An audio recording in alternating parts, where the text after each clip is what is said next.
ಮುಂದಿನ ಸುದ್ದಿ.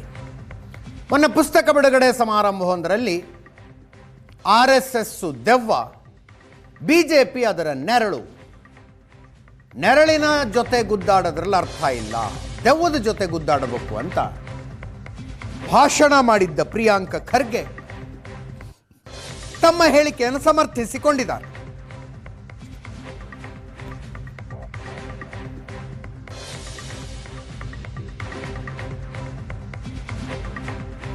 RSSನ ರಿಜಿಸ್ಟ್ರೇಷನ್ ಬಗ್ಗೆಯೇ ಅವರಿಗೆ ಪ್ರಶ್ನೆಗಳಿರೋದು.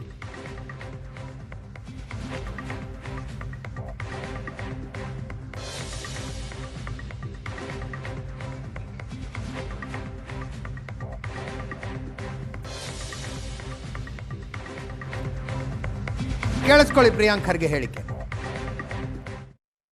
ಸಂಘಟನೆ 52 ವರ್ಷ ನಮ್ಮ ದೇಶದ ಬಾವುಟ ಅವರು ಕಚೇರಿನಲ್ಲಿ ಹಾರಿಸಿಲ್ಲ.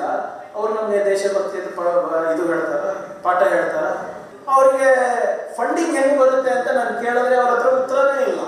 ಪ್ರಿಯಾಂಕ ಅಂದ್ರೆ ನನ್ನ ಹೆಸರು ಹೇಳಿಲ್ಲ, ಅವ್ರಿಗೆ ಗೊತ್ತಾಗಲ್ಲ, ಏನ್ ನಮ್ಗೆ ರಿಜಿಸ್ಟ್ರೇಷನ್ ಅವಕಾಶ ಇಲ್ಲ ಅಂತ ಇದ್ದಾರೆ. ನಾನು ಮಾತು ಕೊಡ್ತಾ ಇದ್ದೀನಿ ನೋಡಿ, ಇವತ್ತಿಲ್ಲ ನಾಳೆ ರಿಜಿಸ್ಟರ್ ಆಗೇ ಬೇಕು, ಆಗ್ತಾರೆ, ನಾನು ಮಾಡಿಸ್ತೀನಿ. ಬಿಜೆಪಿ ಮತ್ತು RSS ಇಲ್ಲ ಅಂದ್ರೆ BJP is going to be worse than JDS.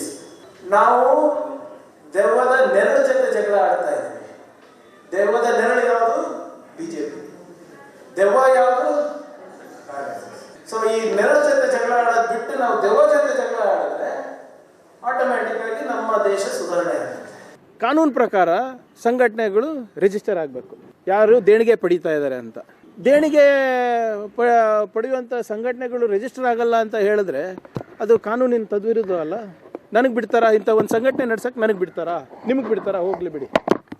ನೀವೇನು ಸಂಬಳ ತೊಗೋತೀರಾ ಅದಕ್ಕೂ ಟ್ಯಾಕ್ಸ್ ತೊಗೋತಾರಲ್ರಿ ಸರ್ಕಾರ. ಮತ್ತು ಇವ್ರ ದೇಣಿಗೆಗೆ ಯಾಕೆ ಯಾರು ಏನು ಕೇಳೋರಿಲ್ಲ, ಹೇಳೋರಿಲ್ಲ. ನಾವು ಕೇಳ್ತಾ ಇರೋದು ಪ್ರಶ್ನೆ ಸಂಘಟನೆಗೆ, ಸಂಘಕ್ಕೆ. ಸಂಘಪ್ಪಕ್ಕೆ ಪ್ರಶ್ನೆ ಕೇಳಿದ್ರೆ ಇಲ್ಲಿ ಯಾಕೆ ಬೇರೆಯವ್ರ ಉತ್ತರ ಕೊಡ್ತಾ ಇದ್ದಾರೆ. ಅಲ್ಲಿ ಚಿವುಟಿದ್ರೆ ಇಲ್ಲಿ ಹೇಳ್ತಾ ಇದಾರಲ್ಲ BJPನವರು. ರಾಷ್ಟ್ರ ಕಟ್ತಾರಂತೆ. ಏನು ರಾಷ್ಟ್ರ ಕಟ್ಟಿದ್ದಾರೆ ಸರ್ 100 ವರ್ಷದಲ್ಲಿ? ಹೇಳಿ ನನಗೆ. ರಾಷ್ಟ್ರಕ್ಕೋಸ್ಕರ ಮಾಡಿದಾರ ಒಂದು 10 ಕೆಲಸ ಸಾಧನೆಗಳು ತೋರಿಸ್ಬಿಡಿ ನನಗೆ. ಪ್ರಿಯಾಂಕ ಖರ್ಗೆ ಅವರು ಆಗಾಗ ಮಾತಾಡ್ತಿರ್ತಾರೆ. ನಾವು ಸುಮಾರು ಸರಿ ಹೇಳಿದ್ದೀನಿ, ಬೆಳಗ್ಗೆ ಎದ್ದ ಕೂಡಲೇ ಮರ ಗಿಡದಲ್ಲಿ ಕಾಕ ಅನ್ನೋ ಕಾಗೆ ಥರ ಆಗೋಗ್ಬಿಟ್ಟಿನ ಮುಂಚೆ ಅಂತ. ಈ ರಿಜಿಸ್ಟರ್ ಮಾಡೋದು ಏನು ಹೇಳಿ, ಏನಾರು ಲಾಭದ ಉದ್ದೇಶ ಇರುವಂಥವ್ರು ರಿಜಿಸ್ಟರ್ ಮಾಡ್ಕೊಂಡು ಇನ್ನೇನನ್ನು ಪಡ್ಕೊಳಕ್ಕೆ ಹೋಗ್ತಾರೆ. RSS ಅದು ರಾಷ್ಟ್ರೀಯ ಸ್ವಯಂ ಸೇವಕ ಸಂಘ ಅಂತ ಏನಿದೆಯಲ್ಲ, ಜನರ ಒಂದು ಕಡೆ ಒಂದು ಒಗ್ಗೂಡುವಿಕೆಯ ಸಂಕೇತ ಅಷ್ಟೇನೆ. ಆಸೆ ಇಲ್ದಿದ್ದವರು RSS ಅಲ್ಲಿ ಇರ್ತಾರೆ. ಈ ಆಸೆ ಇರೋರು ಇರ್ತಾರಲ್ವಾ, ಅವರು ಯಾರು ಗೊತ್ತಾ, ಅವ್ರು ಈ ಥರ ಸಂಘಟನೆ ಸಿದ್ಧಾರ್ಥ ಟ್ರಸ್ಟ್ ಅಂತ ಮಾಡಿಬಿಟ್ಟು KDBನಲ್ಲಿ 5 ಎಕರೆ ಹೊಡೆದಾಕ್ತಾರೆ, ಪ್ರೈಮ್ ಲ್ಯಾಂಡ್ ಹೊಡೆದಾಕ್ತಾರೆ. ಒಂದಿನಾದ್ರೂ ಈ ವಯ್ಯ ಮಾತಾಡಿದಾರ ಹೇಳಿ? ಇವ್ರ ಇಲಾಖೆ ಬಗ್ಗೆ ಇಷ್ಟವರೆಗೂ IT-PT ಬಗ್ಗೆ ಮಾತಾಡಿದಾರ? ಇವತ್ತವರೆಗೂ ಕೂಡ ಅವರಿಗೆ ಆರ್ಟಿಫಿಷಿಯಲ್ ಇಂಟೆಲಿಜೆನ್ಸ್ ಇರ್ಬೋದು, ಮಷಿನ್ ಲರ್ನಿಂಗ್ ಇರ್ಬೋದು, ಇದರೊಳಗಡೆ ಇವತ್ತು ಇಷ್ಟು ದೊಡ್ಡ ಪ್ರಮಾಣದಲ್ಲಿ ಬೆಳವಣಿಗೆ ಆಗ್ತಾ ಇದೆ. ಸೆಮಿ ಕಂಡಕ್ಟರ್ ಯೂನಿಟ್ಗಳಿರ್ಬೋದು. ಒಂದು ದಿನನಾದ್ರೂ ವಯ್ಯ ಮಾತಾಡಿದಾರೇನ್ರಿ? 9 ಸಾರಿ MLA, 2 ಸಾರಿ MP, 1 ಸಾರಿ ರಾಜ್ಯಸಭಾ ಸದಸ್ಯರು.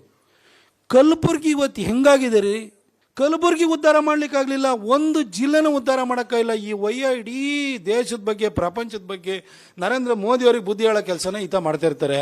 ಸದಾಕಾಲ ಮೀಡಿಯಾದಲ್ಲಿ ಇರಬೇಕು ಅಂತ ಹೇಳಿ ಹಪಾಪಿಸೋದ್ರಲ್ಲಿ ನಮ್ಮ ರಾಜ್ಯದಲ್ಲಿ ಅವರು ಕೂಡ ಒಬ್ಬರು. ಹಾಗಾಗಿ ಏನೇನೋ ಉಲ್ಟಾ ಮಾತಾಡ್ತಾ ಇರ್ತಾರೆ ಅವರು. ಹಾಗಾಗಿ ಅವ್ರ ಮಾತಿಗೆ ಎಷ್ಟು ಮಟ್ಟಿಗೆ ಬೆಲೆ ಜನ ಏನು ಕೊಡೋದಿಲ್ಲ. ಅವ್ರ ಖಾತೆ ಗ್ರಾಮೀಣಾಭಿವೃದ್ಧಿ, ಕುಡಿಯೋ ನೀರು ಇವುಗಳನ್ನೇ ನಿರ್ವಹಿಸ್ಲಿಕ್ಕೆ ಆಗ್ತಾ ಇಲ್ಲ ಅವರಿಗೆ. ಅದ್ರ ಬಗ್ಗೆ ಕಣ್ಣೆತ್ತಿ ಕೂಡ ನೋಡ್ತಾ ಇಲ್ಲ. ಹೀಗೆ ಮೀಡಿಯಾದಲ್ಲಿ ಸ್ಟೇಟ್ಮೆಂಟ್ಗಳನ್ನು ಕೊಟ್ಕೊಂಡು ಹೋಗ್ತಾ ಇದ್ದಾರೆ. ಅವರಿಗೆ ಯಾವುದೋ ದೇವಾಭೂತ ಕಾಡ್ತಾ ಇದೆ ಅಂತ ಕಾಣಿಸುತ್ತೆ. ಅಷ್ಟು ಬಿಟ್ಟರೆ ಬೇರೆ ಏನೂ ಇಲ್ಲ. ಈ RSS ಬಗ್ಗೆ 100ನೇ ವರ್ಷ ಹೇಳ್ತಾ ಹೋಗ್ತಾ ಇದ್ದಾರೆ. ಅದರಿಂದ ಏನೂ ಆಗೋದಿಲ್ಲ.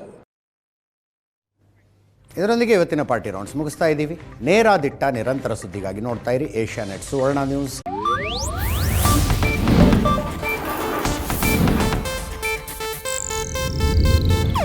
ಇದು ಏಷ್ಯಾನೆಟ್ ನ್ಯೂಸ್ ನೆಟ್ವರ್ಕ್ ಪ್ರಸ್ತುತಿ.